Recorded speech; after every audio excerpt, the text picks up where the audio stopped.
Be honest with me for a second.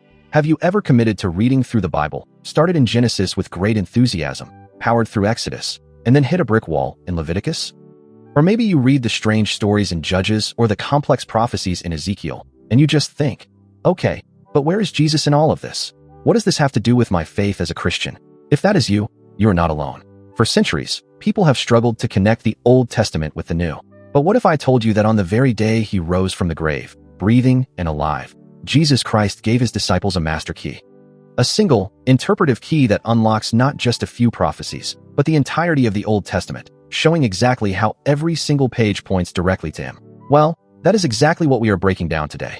You are about to learn how to read your entire Bible through the lens of the risen Christ, with brand new eyes. Let's dive in. I want you to picture the scene. Place yourself there. It is resurrection evening. It's Sunday night in Jerusalem. The atmosphere in the room where the disciples are gathered is thick with fear, confusion, and anxiety. John tells us the doors were locked for fear of the Jewish leaders.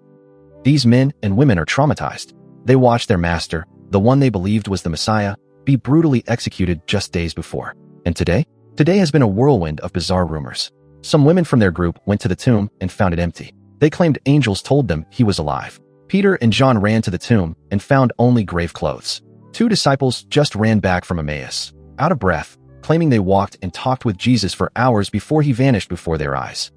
Hearts are pounding. Minds are racing. Hope is battling with despair.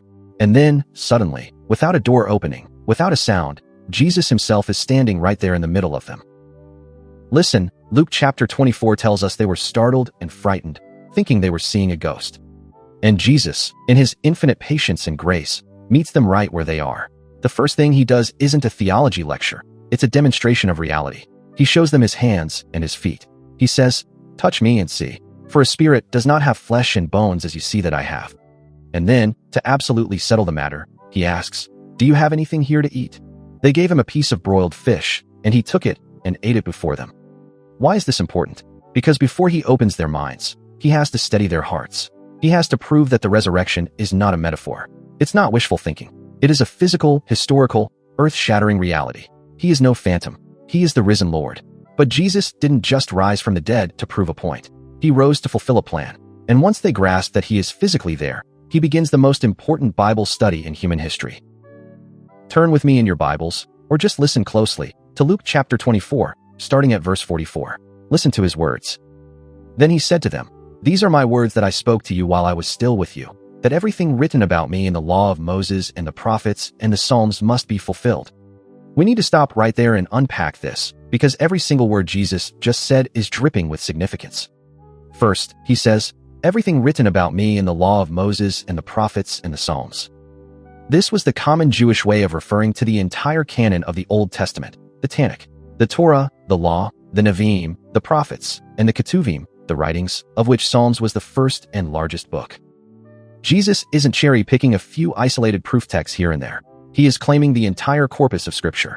He is saying, from the opening sentence of Genesis to the closing sentence of Malachi, it's all about me. And did you catch that vital little word he used? He said they must be fulfilled. In the Greek, that is the word day. It means it is necessary. It is logically inevitable. Why? Because God said it. This wasn't a backup plan. The cross wasn't an accident of history. The resurrection wasn't God reacting to a tragedy. This signals the loving, sovereignty, and unstoppable necessity of God's eternal plan. And the word fulfilled means the Old Testament wasn't being erased or replaced. It was reaching its ultimate goal, its intended destination, right there in the person of Jesus Christ. Now, look at verse 45. This is the turning point. Then he opened their minds to understand the Scriptures. Friends, this is huge. Do not miss this. These disciples were Jewish. They had grown up hearing the Torah read in the synagogue every Sabbath. They knew the stories of Abraham, Moses, David, and Elijah. They knew the Scriptures, but they didn't understand them. They were reading them through the lens of their own cultural expectations, looking for a political Messiah, a conqueror who would kick out the Romans and restore an earthly kingdom to Israel. A suffering, dying Messiah? That didn't fit their paradigm. It was foolishness to them. So what had to change? Jesus had to perform a miracle, not a physical miracle, like healing a blind man's eyes, but a spiritual miracle, healing blind minds. He opened their minds. This teaches us a fundamental truth about reading the Bible. True spiritual understanding is not a result of high IQ. It's not a skill you master through academic study alone. It is a gift of grace that the risen Lord gives by his Holy Spirit. If you want to understand the Bible, your first step isn't to buy a commentary. It's to bow your knees and ask the author to open your eyes. And once their minds were opened, what was the core message they finally understood? What is the grand summary of the Old Testament according to Jesus? Let's look at verses 46 and 47. He said to them, "Thus it is written, that the Christ should suffer and on the third day rise from the dead, and that repentance for the forgiveness of sins should be proclaimed in his name to all nations, beginning from Jerusalem." Boom. There it is. The summation of thousands of years of history, prophecy, poetry, and law, distilled into one potent theological sentence. Notice the structure. It has two main parts: the accomplished work of the Messiah and the resulting mission of the church. First, the work, suffering, and glory. The cross and the empty tomb. Before, the idea of a crucified Messiah was a scandal. Now, with open minds, they see it was the main point. From the animal skins God used to clothe Adam and Eve, to the ram caught in the thicket for Abraham, to the Passover lamb in Egypt, to the intricate sacrificial system in Leviticus, to the suffering servant in Isaiah, the whole story was shouting that redemption comes through substitutionary sacrifice. The story points to a crucified and risen king. Second, the result, a worldwide announcement of mercy. Repentance for the forgiveness of sins proclaimed in his name to all nations. Direction and scope. This is the fulfillment of the promise to Abraham in Genesis chapter 12, that through his seed, all the families of the earth would be blessed. Not just Israel, all nations. The Old Testament isn't just Jewish history. It is the prelude to global mission. Okay, that is incredible theology. But you might be asking the million-dollar question. That sounds great, but how do I do that? How did Jesus teach them to actually read the text that way? Because if we just say it's all about Jesus without showing how, we run the risk of just using our imagination and turning the Bible into an allegory where everything means anything we want. We don't want to do that. We want to read it the way Jesus intended. The hermeneutical principle, the rule of interpretation that Jesus employs, is surprisingly simple. Scripture interprets Scripture. The clear revelation in the New Testament illuminates the shadows of the Old Testament. Go back a few verses in Luke chapter 24 to that walk to Emmaus earlier that day. Look at verse 27. "And beginning with Moses and all the prophets, he interpreted to them in all the scriptures the things concerning himself." Think about that walk. That was the greatest sermon ever preached. Imagine Jesus starting in Genesis chapter 3, verse 15, explaining how he is the seed of the woman who came to crush the serpent's head, even as his own heel was bruised on the cross. Imagine him moving to Genesis 22, explaining how he is the true Isaac, the beloved son who carried the wood of his own sacrifice up the mountain. But this time, God did not spare his own son. Imagine him taking them through the Exodus, explaining how he is the true Passover lamb, whose blood protects us from judgment, and he is the true manna from heaven that sustains life. He is the golden thread that ties Genesis all the way to Malachi together. He told the religious leaders this very thing in John chapter 5, verse 39. "You search the scriptures because you think that in them you have eternal life, and it is they that bear witness about me." They missed him because they were looking for principles to obey, not a person to trust. And here is the undeniable proof that Jesus' method works. We see the apostles applying it immediately. You can practically hear the click in their minds as they grab onto this method and never let go. The rest of the New Testament is essentially the apostles telling us what Jesus taught them in that room.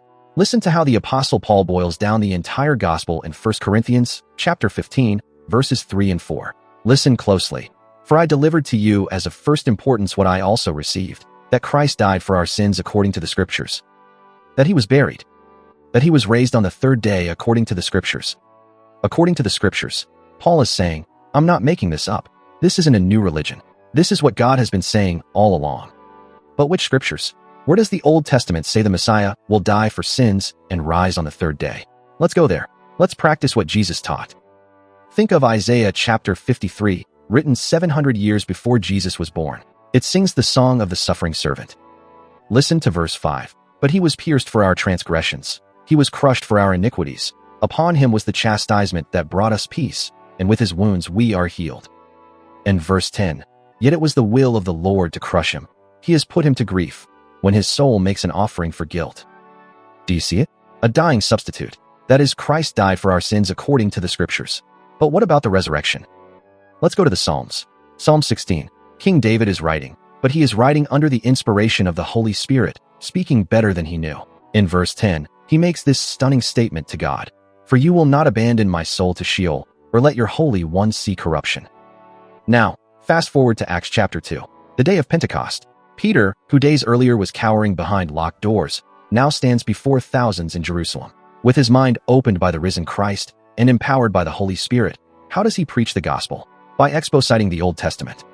In Acts chapter 2, verses 25 through 32, Peter quotes that exact psalm, and his logic is undeniable. He says, "Brothers, David is dead and buried. His tomb is right here. We know his body saw corruption, so he couldn't have been talking about himself." Peter argues that David, being a prophet, foresaw the resurrection of the Christ. This Jesus, Peter declares, God raised up, and of that we all are witnesses. Do you see the pattern? Sufferings, then glory. The cross, then the crown. This pattern is stamped onto the DNA of the entire Old Testament. From Joseph being sold into slavery, suffering in a dungeon, only to be raised to the right hand of Pharaoh to save the world from starvation. From David being anointed king, then hunted in the wilderness, suffering before he takes the throne. It is all a shadow of the true king, Jesus. And what about that final part of Jesus' summary in Luke 24? The mission to all nations. Was that a new idea that Jesus invented because Israel rejected him? Absolutely not. It has always been God's heart, right from the beginning. The Apostle Paul understood this perfectly. In Galatians chapter 3, verse 8, Paul writes, "And the scripture, foreseeing that God would justify the Gentiles by faith, preached the gospel beforehand to Abraham, saying, 'In you shall all the nations be blessed.'"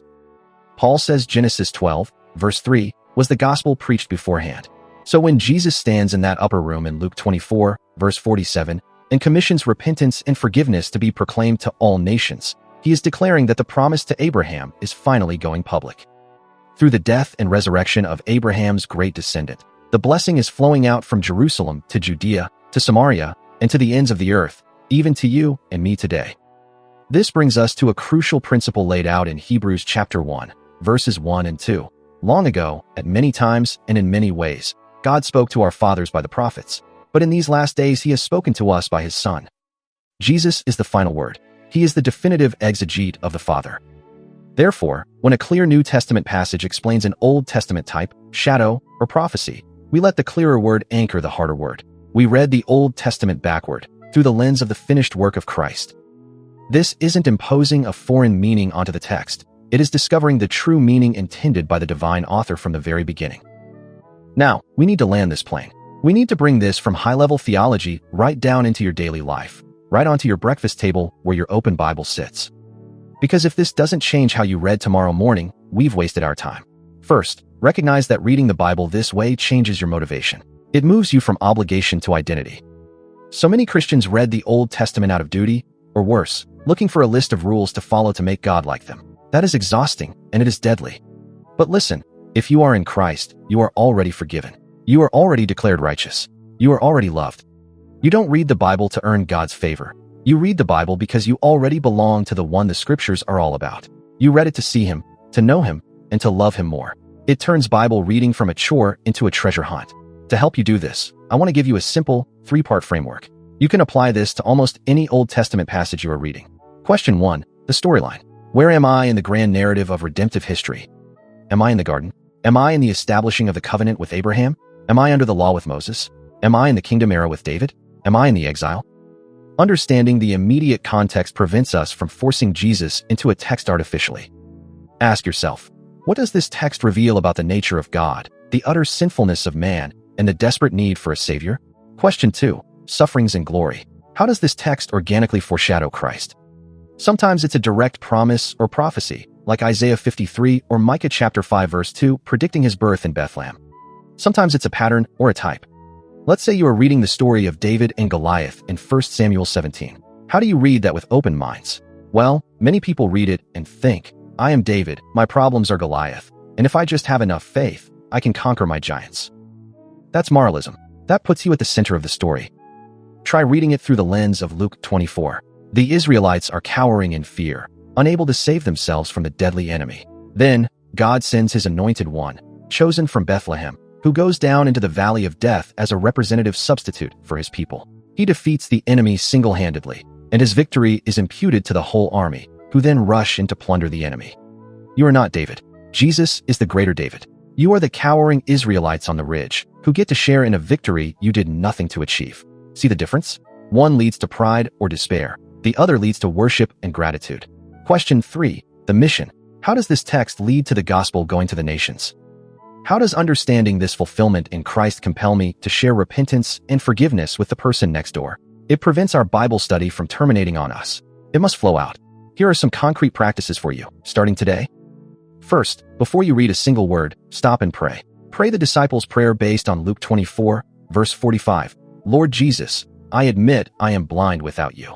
Please, by your Spirit, open my mind to understand your word and see your glory in it. That is a prayer God loves to answer. Second, pick a theme and trace the thread. Grab a concordance or a study Bible.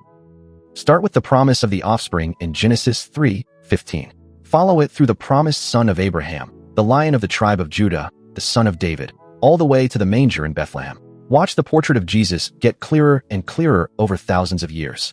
It will deeply strengthen your faith in the reliability of God's word. In fact, let's do a quick guided practice right now. Later today, I want you to open your Bible to Psalm 16. Read it slowly. It's a psalm of David taking refuge in God. When you get to verse 10, the line we talked about earlier, "For you will not abandon my soul to Sheol, or let your Holy One see corruption," I want you to stop. Circle it. And right there in the margin of your Bible, write "fulfilled," Luke 24. Take a moment and consciously thank Jesus Christ. Thank him that he actually went down into death for you, that his body lay in a cold tomb, but that God did not let him see corruption. Thank him that he rose bodily, and because he lives, you will live also. Let that Old Testament text lead you directly to worship the risen Savior. And then, do the mission part. Send one simple text message to one person today. It doesn't have to be a sermon. Just share the hope you found. Text them, "I was reading today and was reminded, because Jesus is alive, real forgiveness is available for you and me." That's it. Proclaiming repentance and forgiveness. As we wrap up, remember this. Seeing Jesus in all of Scripture isn't an academic game. It's not a clever technique to master so you can feel smart at Bible study. It is about a relationship with a Savior to trust. He is the living Word. He is the one who stands among us, even behind our locked doors of fear and doubt. He is the one who opens minds. He is the one who caused the disciples' hearts to burn within them on the road to Emmaus. And he is the one who sends us out equipped with the greatest message the world has ever heard. The entire Old Testament flows like a mighty, unstoppable river toward a single destination, the Messiah's necessary suffering and victorious resurrection, which unleashes a global proclamation of repentance and forgiveness in his name. Here is your assignment. Read Psalm 16. Mark verse 10. Thank Jesus for rising from the dead for you. And then send that one text to one person. Because Jesus lives, forgiveness is real for you and me. Be a witness today. Never forget, Jesus didn't just come to give you more rules to follow. He came to fulfill what the law required and what the prophets promised. He suffered the penalty for your sins. He rose in victory over your death. And now he offers you complete, free forgiveness. In him, you are totally free. Free to read his word without fear of condemnation. Free to repent without shame. And free to rejoice in a salvation you didn't earn. Let's pray. Risen Lord Jesus, we confess that our minds are often dull and our hearts are often slow to believe. We ask you now, by your Holy Spirit, open our minds to see you on every page of your word. Cause our hearts to burn within us as we discover your grace in the law, the prophets, and the Psalms. And send us out from here, empowered to proclaim repentance and forgiveness in your mighty name to our neighbors and to the nations. Amen. Now, I want to hear from you in the comments. This is really important. When you started to see Jesus in the Old Testament, which story or passage suddenly came alive for you? Was it the Passover? The story of Joseph? David and Goliath? Drop a comment below and share your story. It encourages the whole community. And listen, if you are tired of fragmented, confusing Bible reading and you are ready to read your Bible with fresh eyes, seeing Christ at the center every single day, make sure you hit that subscribe button and ring the bell. We are on this journey together, daily digging for the pure gold of Scripture. But don't stop here. Understanding how to see Jesus is step 1. To see how this played out in the very first sermon of the church, you need to watch the video on your screen right now. Click it, and let's keep studying God's Word together.